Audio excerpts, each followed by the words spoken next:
Hi everyone. Today we'll talk about keeping what you earn, specifically keeping your money by not getting into debt or by getting out of debt quickly. The Federal Reserve Bank of St. Louis recently reported that Americans are now strapped to $1 trillion in credit card debt. This is an historic milestone, and it signals trouble on the horizon.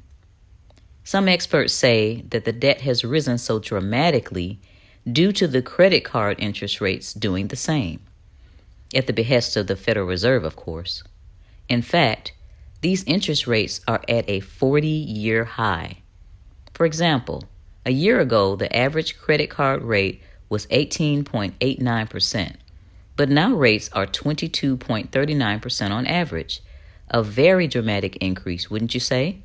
In the beginning of 2022, interest rates were near zero, but a few months later, the rates started to rise, and the Fed has raised rates more than 10 times since March of 2022.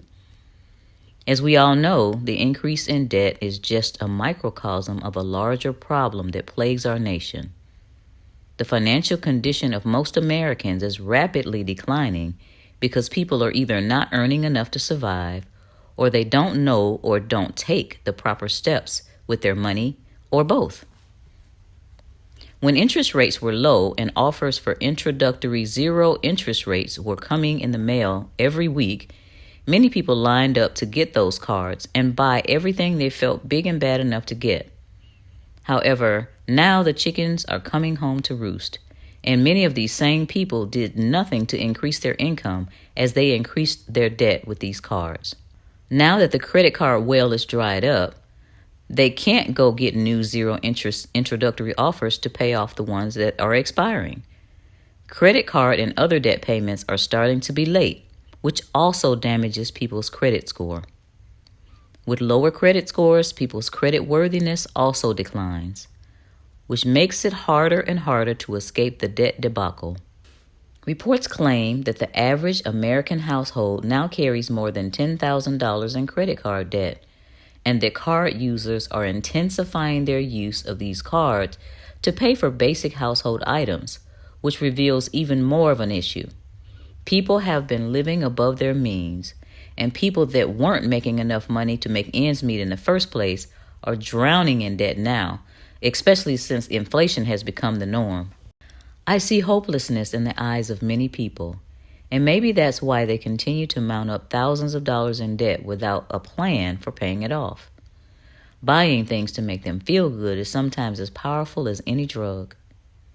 But there's a better way. Taking a deep dive into where we are in life is a must for anyone that wants to get from under these circumstances.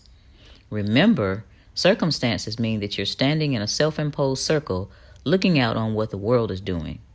If you want to get out of the circle, you have to stop spending money that you don't have, then learn to make money faster than you spend it. Having a home-based business is my favorite way to generate additional income to pay off debt. Once you've paid off the debt, then you can use the business income to grow the business, to save, and to invest in hard assets for yourself and your family's future. I don't know anyone that became wealthy without owning a business of some type. So stop putting it off and start your business now.